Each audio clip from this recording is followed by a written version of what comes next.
Yo, welcome back to the channel. So look, there's been a bit of a misunderstanding, it seems, right? Because yesterday there were a lot of reports out that Canelo had backed out of the deal for the fight between Terence Crawford and himself. But now, this morning, I wake up and I see breaking news. Turki Al-Sheikh has signed Canelo Alvarez to a new 4-fight deal, right? 4-fight deal for 2025. And we're talking about the likes of, who we got there? It's mandatory Show, right? Show will be first. I can't remember his first name. Show will be first. And then we got a Terence Crawford fight later on. The two other names on this 4-fight deal contract are Hamza Shiraz and Chris Eubank Jr. Two 160-pounders. Remember, Canelo fights at 168. So two 160-pounders. Canelo's been complaining, oh, I don't want to fight smaller guys. You don't want to fight smaller guys. Fair enough, you don't want to fight smaller guys. That's his excuse for not wanting to fight Crawford, all right? But then he signs a deal to fight Hamza Shiraz and Chris Eubank Jr., who are both 160-pounders, okay? Not only that, if Canelo's complaining about fighting smaller guys, then obviously the opposite to that is fight a bigger guy. David Benavidez is there. Does he want to fight him? No. He's also got David Morrell, but those two have fought each other. Now, so Morrell lost, so I don't think Morrell would ever get that fight until he does something. But Benavidez seems to be the man at the moment, right? He's becoming the A-side over there in the US. I'm not going to say the cash cow, but he's getting a lot of notoriety and the fans are starting to take to him now, right? So that's the fight that everybody wants to see. A lot of people have seen this 4-fight deal and seen the fighters that have been presented and saying if Benavidez is not part of it, then it's a failure by Turki Al-Sheikh. And you know what? I'm going to have to agree. Because I think if you're going to sign Canelo to a 4-fight deal, right, you have to get David Benavidez. People can say, oh, he's moved up to 175. But Canelo's been up to 175 twice. So he can choose. What do you want? You want to fight him at 168?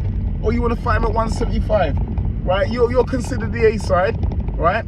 Choose which one you want to fight him at. But you've got to fight Benavidez. Out of the four fighters that have been presented, you have to fight David Benavidez, right?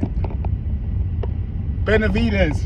A lot of people are not convinced with Terence Crawford. You know, I personally think it's a good fight.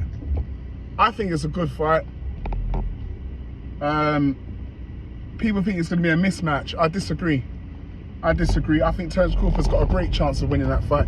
And I think Canelo, Team Canelo and Canelo Alvarez know themselves that Terence Crawford has a good chance of winning this fight.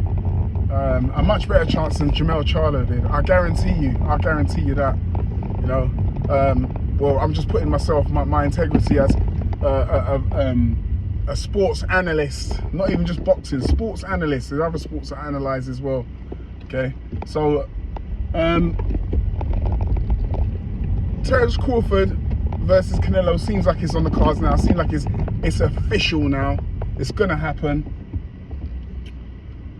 It's official. It's gonna happen, right? But what I'm not too sure about is the rest of these fighters that's been named. Are they official? I'm not 100% sure on that. But if we don't see Benavidez, it's a bit of a failure, man. It's a bit of a failure. Canelo's, I don't know what to say now. I've said this from the beginning, from when I started my channel. The man doesn't excite me as a boxer, as a fighter anymore. I do not get excited for Canelo fights. And his last few years, some of the competition he's been taking, it's disgraceful, man. It's an absolute disgrace. You're meant to be one of the best of your generations. He wants to be put down as an all-time great. You're an undisputed champion. The first time he's been undisputed in his career, because obviously he was unified and stuff like that, but never been undisputed until he got to 168. come on, take on some of these fighters, man. No one's gonna listen. Canelo's legacy is already set. If he was to fight Morel or Benavidez and lose gallantly, it wouldn't take nothing away from his resume, right? People would just say Canelo's got balls, man. He went out and he fought Benavidez, a guy who probably weighs 20 pounds heavier than him, all right? So, look, I don't know what to say, man. I don't know what to say, but we're gonna have to look forward to this fight with Terence Crawford, and we're gonna have to see what comes next. But Turkey allowing Canelo to sign a 4-fight deal without Benavidez, man, I don't know about that, man. I'm not happy about that, to tell you the truth. Anyway, look, enough said. Smash the like button, hit the bell for notifications to get all the new latest videos.